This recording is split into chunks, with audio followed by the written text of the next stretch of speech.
आइए सीधे चलते हैं विज्ञान भवन, जहां प्रधानमंत्री आज प्रधानाचार्यों के सम्मेलन में शिरकत कर रहे हैं। आदरणीय भाई जी डॉक्टर गोविंद प्रसाद जी, डॉक्टर ललित बिहारी जी, श्रीमान प्रकाश जी, श्रीमान शिव कुमार जी और मंत्रिपरिषद के मेरे साथी श्रीमती स्मृति जी, देश के भिन्न भिन्न क्षेत्रों से आए हुए शिक्षा से संबंधित सभी प्राचार्य बंधु भगिनी,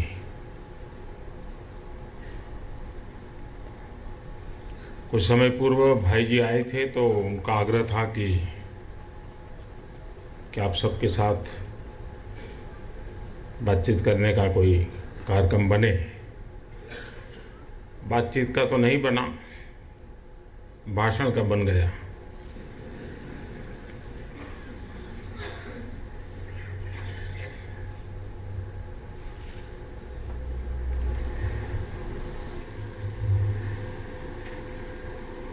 जब तक आचार्य रहते हैं तब तक तो विद्यार्थियों के साथ बड़ा गहन संबंध आता है, लेकिन जब प्रिंसिपल बन जाते हैं तो फिर ज़्यादातर क्लार्क के साथ और कागज़ों के साथ और फाइल के साथ ही समय बीत जाता है।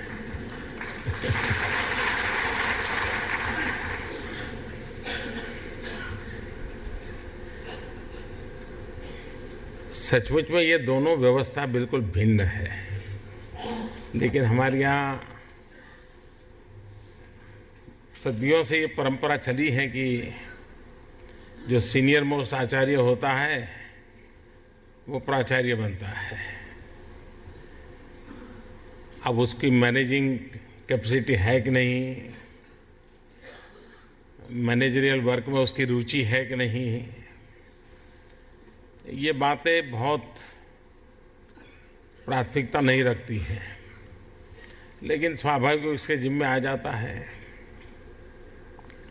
और इसलिए आप लोगों के सामने तो विद्यार्थियों का क्या हो उसके ज़्यादा विद्यालय का क्या हो ये शायद काम अधिक रहता है।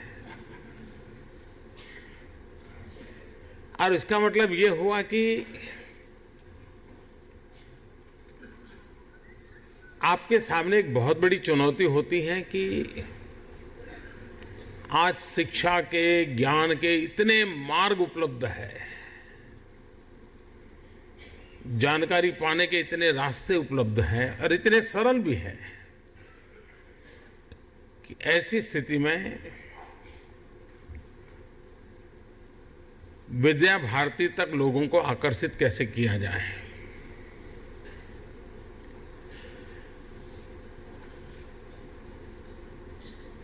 विद्या भारती का विद्यालय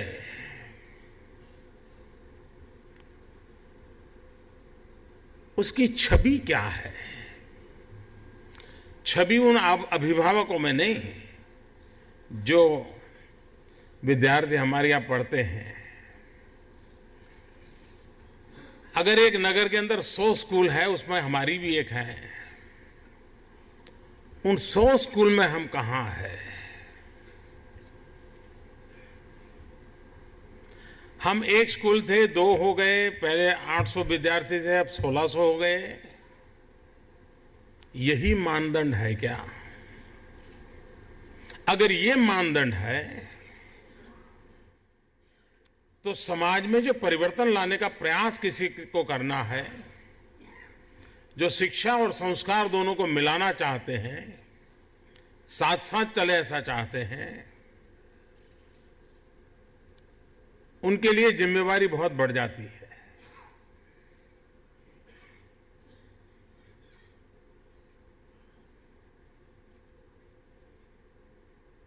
दुनिया आज हिंदुस्तान में किसी भी व्यक्ति को हम पूछें कितना ही बड़ा धनी क्यों न हो, कितना गरीब क्यों न हो, अगर उसे पूछे कि आपकी क्या इच्छा है, एक इच्छा महत्वपूर्ण क्या है, तो अमीर से अमीर व्यक्ति होगा या गरीब से गरीब व्यक्ति ये कहेगा कि मेरे बच्चों की अच्छी शिक्षा। आप ड्राइवर को भी पूछ रही है कि भाई बच्चों को अच्छा पढ़ाना है, हमने तो जिंदगी ड्राइवरी में निकाल दी, उसको उससे बाहर निकालना है। हर किसी के मन का कोई एक एजेंडा अपना है, तो अपने संतानों की शिक्षा है।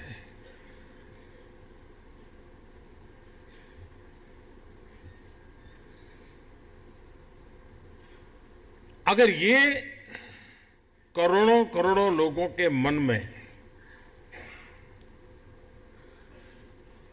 अच्छी शिक्षा का मतलब ये नहीं कि उसको स्कूल उपलब्ध नहीं है, अच्छी शिक्षा का मतलब ये नहीं कि फीस देने से कोई बढ़िया स्कूल मिलने वाली नहीं है। अच्छी शिक्षा का मतलब इसके दिमाग में साफ है कि अच्छे शिक्षक कहाँ हो, मेरे बालक की जिंदगी में बदलाव लाने में कोई रुचि ले, ऐसी व्यवस्था कहाँ हो। हम परिवार में उसे जो नहीं दे पाते हैं उससे ज्यादा कुछ दे पाए, ऐसी व्यवस्था कहाँ हो, ये उसकी खोज रहती है, तलाश रहती है। कभी कभार अगर पैसे हैं तो मजबूरन क्या करता है, स्कूल में तो कहीं पर भी भर्ती कर लेता है, लेकिन घर में एक टीचर हायर कर लेता है जो आता है, बच्चे को पढ़ाता है, तो उसकी कैरियर के लिए जो काम करना चाहिए वो आकर के वो करके जाता है।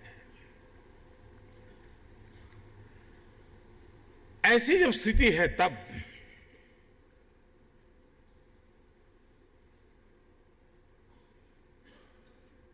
एक संस्था के लिए 12,000 स्कूल बहुत है, लेकिन इस देश के लिए ऐसी 12,000 स्कूलें बहुत कम है। अगर लाखों स्कूल हो ऐसी तो भी कम पड़ जाए, इतनी आवश्यकता है। 32 लाख विद्यार्थियों की जिंदगी आपसे जुड़ी हुई है। मैं इस व्यवस्था को निकट से जानता हूं, वर्षों से इसको जाना है, समझा है, उसके साथ जिया हूं, और इसलिए मैं बहुत सी बातों को जानता हूं।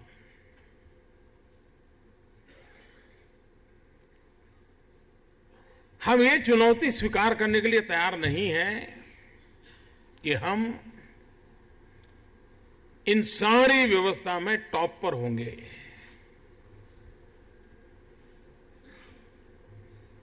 हम विस्तार तो कर रहे हैं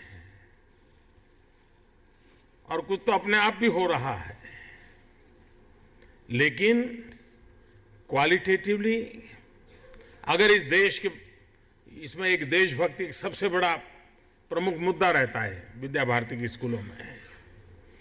क्या ओलंपिक में मेडल लाना ये देशभक्ति है कि नहीं है? अगर ओलंपिक में मेडल लाना देशभक्ति है तो इतने बढ़िया गेम्स चल रहे हैं, आपने कहा कि राष्ट्रीय स्तर पर बहुत अच्छा प्रदर्शन कर रहे हैं, क्या हमारी 12,000 में से ऐसी 2,000 स्कूल निकल सकती हैं कि जो इस काम पर बल दें और तय करें कि 2020 में जब ओलंपिक होगा तो विद्या भारती के इतने बच्चे तो जरूर देश के लिए मान कमा के आएंगे, गोल्ड मेडल लेके आएंगे।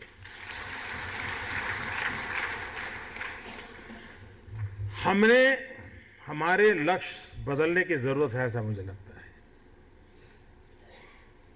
हम देश को ऐसा हर क्षेत्र में ऐसा नेतृत्व कैसे दे सकते हैं कि जो गर्व करे कि इस परंपरा ने मुझे बनाया है, इस संस्कारों ने मुझे सजाया है और आज मैं देश की यहां बैठकर के सेवा कर रहा हूं, इसका गौरवगान करने का अवसर कैसे आए।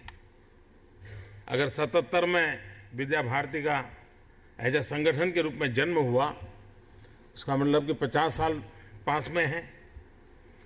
50 साल मनाने का कार्यक्रम की आप चर्चा करते ही होंगे, हो सकता है कि आपके कार्यक्रम में चलती होगी। क्या अगर हम 50 साल मनाने जा रहे हैं, गोल्डन जुबिली ईयर मनाने जा रहे हैं, तो हम ऐसे टारगेट तय कर सकते हैं जो पहले कभी नहीं हुए थे। जो कभी विद्या भारती के दायरे में नहीं थे, ऐसे टारगेट बना सकते हैं। जो प्राचार्य हैं उसके जिम्मे इस प्रकार का काम है। वो एक प्रकार से अपने स्कूल का ब्रांडिंग करने का पूरा अगर मौका किसी के पास है तो प्राचार्य के पास है। हम वो लोग हैं जो इस बात को मानते हैं कि ज्ञान चारों दिशा से आने दो। हमने कभी ज्ञान के दरवाजे बंद नहीं किए। हम कभी किसी भी ज्ञान के प्रवाह से भयभीत नहीं हुए, विचलित नहीं हुए। क्या आज हम अपने आप को पूछें, क्या हम दुनिया के किसी भी कोने से उत्तम जो बातें हैं उसको सुनने समझने के लिए हमारा मन खुला है क्या? हम उसके साथ तालमेल कर करके अपनी बात को अधिक शार्पन कर सकते हैं क्या? क्योंकि वेद काल से ये हमें तत्व ज्ञान तो मिला है कि चारों तरफ से विचारों को आने दो, ज्ञान को आने दो। वेद काल से हम कह रहे हैं। हम वो लोग हैं जो कहते हैं वसुधैव कुटुंबकम, वेद काल से कह रहे हैं। अगर ये पूरा विश्व मेरा परिवार है तो कौन क्या कहां रहता है, कैसे रहता है, किस अवस्था में रहता है, क्या रंग है, वो मेरे लिए मतलब ही नहीं रखता है, क्योंकि समग्र विश्व को मैंने परिवार माना है। मैं उस प्रकार से उसके जीवन के विकास में कोई भूमिका अदा कर सकता हूं। अगर मैं उसके जीवन के विकास में भूमिका अदा कर सकता हूं तो मुझे मेरे उस परिसर के माहौल को भी उसी प्रकार से बनाना पड़ेगा। इन दिनों देश में और दुनिया में एक चर्चा चल रही है, क्लाइमेट चेंज, ग्लोबल वार्मिंग।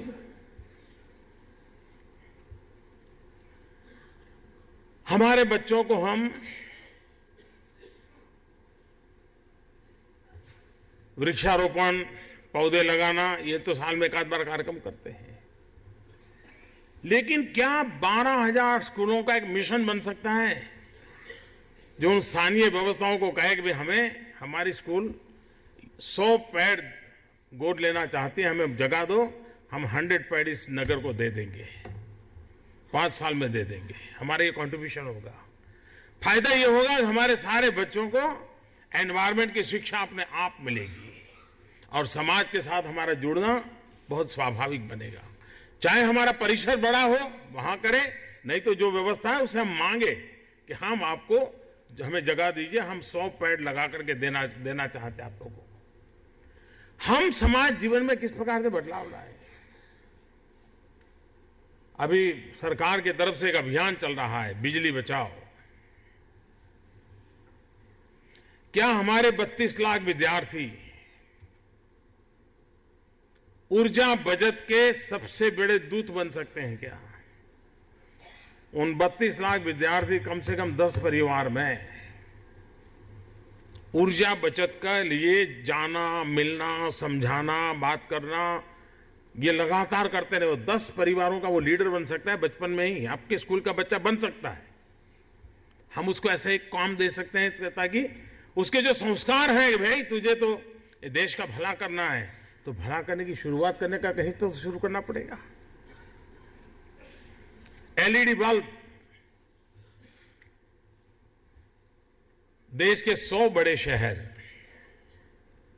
अगर वो अपनी स्ट्रीट लाइट एलईडी कर दें और अगर वे अपने घरों में जो बल्ब है वो एलईडी बल्ब कर दें, तो सिर्फ 100 शहरों में 20,000 मेगावाट बिजली बच सकती है। 20,000 मेगावाट बिजली बचना, इससे बड़ी देशभक्ति क्या हो सकती है।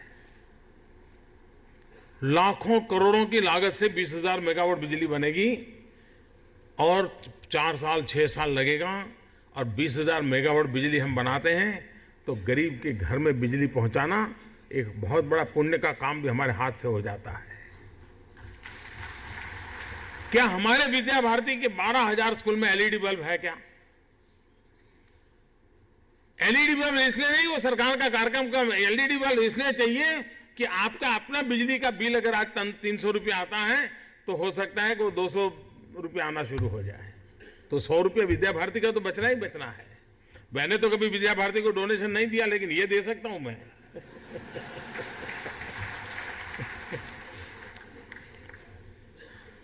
मेरा कहने का तात्पर्य यह है कि अब जैसे मैंने देखा, आप फिल्म में बताया कि बालकों को संस्कार हो रहे हैं, वो कूड़ा कचरा उठा रहे हैं, सफाई का काम कर रहे हैं। स्वच्छता एक स्वभाव बनाने की आवश्यकता है। हेल्थ रिपोर्ट्स कहते हैं कि अनेक देश ऐसे, खासकर के डेवलपिंग कंट्रीज, जहां बालकों की जो मृत्यु होती है, उन बालकों की मृत्यु के 40% बालक हाथ धोए बिना खाने की आदत के कारण मरते हैं। क्या हमारे 32 लाख विद्यार्थी अपने अड़ोस पड़ोस में, साथियों में, मोहल्ले में इस बात के लीडर बन सकते हैं कि कोई बालक ऐसा नहीं होगा कि जो हाथ धोए बिना कोई चीज खाता है? वे अपने आप में एक एजेंट बन सकते हैं, चेंज के एजेंट बन सकते हैं। और इसलिए विद्या भारती ने जो इतना बड़ा आंदोलन खड़ा किया है, जिसमें संस्कार सर्वोपरि है, जिसमें देशभक्ति लबालब भरी हुई है,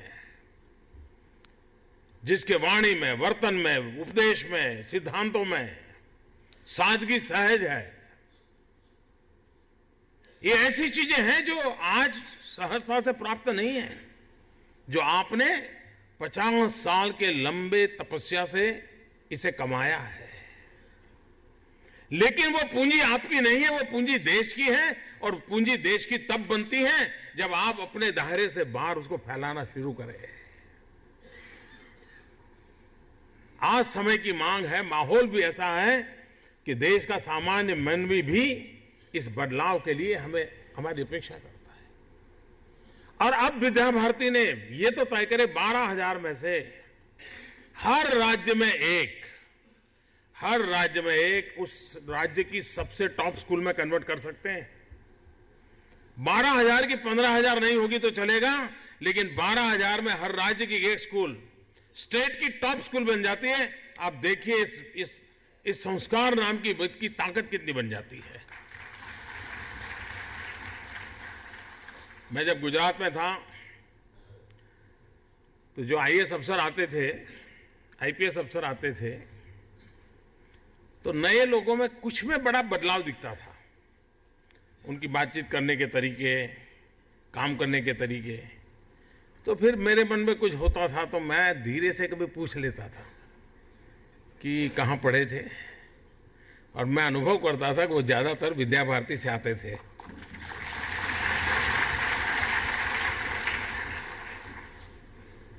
वो आईएएस बना है, आईपीएस बना है, लेकिन मैंने देखा कि उसकी प्राथमिकता सामान्य मानवी की समस्या, उसके प्रति उसका लगाव रहता, वो सजाग रहता था। क्योंकि जिस स्कूल से वो पढ़ करके निकला, वहां दिन रात उसने यही सुना है।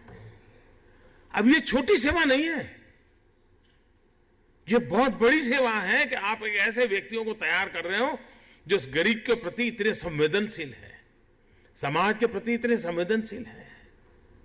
हम इस बात का कभी गर्व अनुभव करते हैं क्या जब हम 50 साल मनाए तब विद्या भारती एल्यूमना इकट्ठा कर सकते हैं? हम पूरे दुनिया भर में कहां कहां पहुंचे होंगे आपके विद्यार्थी, कई तो रिटायर्ड भी हो चुके होंगे। उन सबका एक डिजिटल, मुझे और भी लगता है कि विद्या भारती का अपना डिजिटल नेटवर्क होना चाहिए।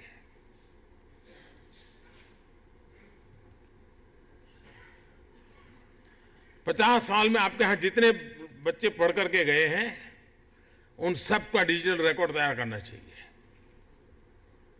और यह व्यवस्था आज के युग में बहुत आवश्यक है।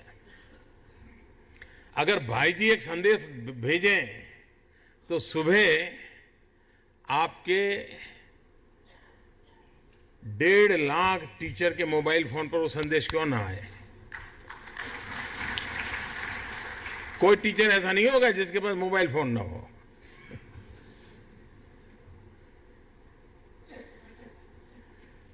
कहने का हमारा यह तात्पर्य है कि टेक्नोलॉजी, मैं जानता हूं विद्या भारती ने कई वर्ष इस विषय में बड़े लगाए थे कि, लेकिन अब हमने स्वीकार किया है टेक्नोलॉजी का महात्म्य क्या है।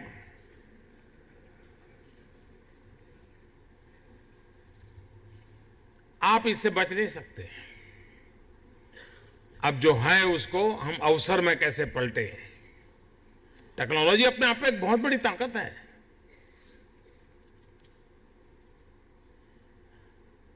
मनुष्य की विधा को खत्म करने वाला षड्यंत्र नहीं है।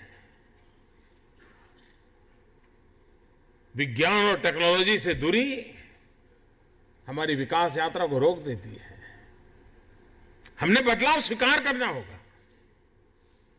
हमें टेक्नोलॉजी को जितना ज्यादा उपयोग में ला सकते हैं लाने का प्रयास करना चाहिए। आपने विद्या भारती का वर्णन आधा घंटा मेरे सामने किया होता है, विद्या भारती क्या कर रही है, और आपने 3 मिनट में फिल्म बताई। दोनों में इतना फर्क होता है कि मुझे तुरंत समझ आ गया कि विद्या भारती क्या कर रही है। आधा घंटा भाषण किया होता तो नहीं समझ आता। ये उदाहरण है साहब, ये टेक्नोलॉजी से संभव हुआ। ये बहुत आवश्यक है कि विद्या भारती जैसा संगठन, उसकी अपनी ये ताकत, हर स्कूल में हर दिन एक ऐसी सकारात्मक घटना घटती होगी विद्यार्थी के कारण, आचार्य के कारण, विद्यार्थी के अभिभावकों के कारण, जो समाज गर्व महसूस करे। क्या ये हम टेक्नोलॉजी के माध्यम से आपकी सभी 12,000 स्कूलों में 1 घंटे में पहुंचा नहीं सकते? क्या पहुंचा सकते हैं? सकारात्मक माहौल को स्प्रेड करने के लिए ये टेक्नोलॉजी से बढ़िया कोई आज माध्यम नहीं है। नकारात्मकता के लिए तो सारी दुनिया पड़ी है, लेकिन कोई तो हो जो सकारात्मकता के लिए अपने आप को खपा दे, और ये आप लोगों के द्वारा संभव है। शिक्षा और संस्कार, मैं नहीं मानता हूं ये विवाद का विषय है। और संस्कार की मेरी इससे बड़ी सिंपल डेफिनेशन है, प्रयत्न पूर्वक की हुई, डेवलप की गई अच्छी आदत, वो संस्कार और क्या है। और इसलिए आपके पास उस आयु के बच्चे होते हैं जिसमें ऐसी आदतें विकसित होती हैं जो अपने आप में संस्कार बन जाती हैं, जिसके कारण समूह जीवन, ये विद्या भारती का स्वभाव है। सामूहिकता को महत्व दिया जाता है। अब ये अपने आप में आज के युग में बहुत बड़ी आवश्यकता है, वरना हर कोई एक आइलैंड बनता जा रहा है। अगर इंसान आइलैंड बन जाए तो क्या हो जाएगा? सामूहिकता बहुत आवश्यक है। सामान्य रूप से समाज जीवन में सामूहिकता से दूर जाने की आदत लगती जा रही है। बस में जाता था, मेट्रो में जाता था, धीरे धीरे कार में जाना पसंद करता है। उसका मूल एक कारण यह है कि भीड़ में नहीं, कुछ अकेला। विद्या भारती की कोशिश ऐसी नहीं, भीड़ में रहो और भीड़ के साथ चलो और देखो जिंदगी का आनंद क्या होता है। ये बहुत बड़े संस्कार है। इसको हम ताकत के रूप में कैसे उपयोग करें। और इसलिए हमारे शिक्षा और संस्कार सिर्फ हम ये कहें कि भाई हम ये गीत गाएं तो संस्कार हैं, हम ये उदाहरण दें तो संस्कार है, जरूरी नहीं है। हम दुनिया के किसी भी कोने की बात कर करके भी संस्कारित कर सकते हैं, और उसका अपना एक सामर्थ्य होता है। और तब जाकर के हमारे लोगों की बोलचाल की परिभाषा भी एक व्यापक बनेगी। हमारी बोलचाल की जो डिक्शनरी है वो 1000-1200 शब्दों वाली है। वो हमारी डिक्शनरी को हम 1,00,000 शब्दों वाली कैसे बना सकते हैं? हमारी बोलचाल की डिक्शनरी अगर बढ़ती चली जाती है, उसका विस्तार होता है, तो समाज के अन्य लोग जो भाषा समझते हैं उस भाषा में हम उनको कन्वे कर सकते हैं। उसकी बात को हम समझ सकते हैं। एकल विद्यालय का अभियान, बहुत कम लोगों को अंदाज होगा कि 50-52 हजार एकल विद्यालय कुल मिलाकर के विद्या भारती से अलग बाकी लोगों के द्वारा चल रहे हैं। दूर सुदूर जहां शिक्षक जाने को तैयार नहीं, जहां सरकार पहुंचने को तैयार नहीं, वहां पर एकल विद्यालय जाकर के काम कर रहा है, समाज जीवन में बदलाव ला रहा है। और बहुत लोग होते हैं जो जीवन में सिर्फ एक अवसर ढूंढते हैं, वो चाहते हैं ये अवसर देने का काम। और ज्यादातर विद्या भारती के काम गरीब बस्तियों में शुरू हुए, समाज के दबे कुचले लोगों के बीच में शुरू हुए, लेकिन शिक्षा के द्वारा उनके जीवन में परिवर्तन लाने का प्रयास हुआ है। और उस अर्थ में विद्या भारती ने बहुत बड़ी सेवा की है। आप सबके माध्यम से देश की अपेक्षाएं भी बहुत हैं। आप सभी प्राचार्य, आपके यहाँ जो शिक्षा उत्तम चलती होगी तो उसकी तो एक बराबर मैकेनिज्म बन गया होगा, लेकिन आपकी अपनी स्कूल जिसको आप संभाल रहे हैं वो टॉप पर आए कैसे, उस पर आप लक्ष्य दें, यही मेरी अपेक्षा है। बहुत बहुत धन्यवाद।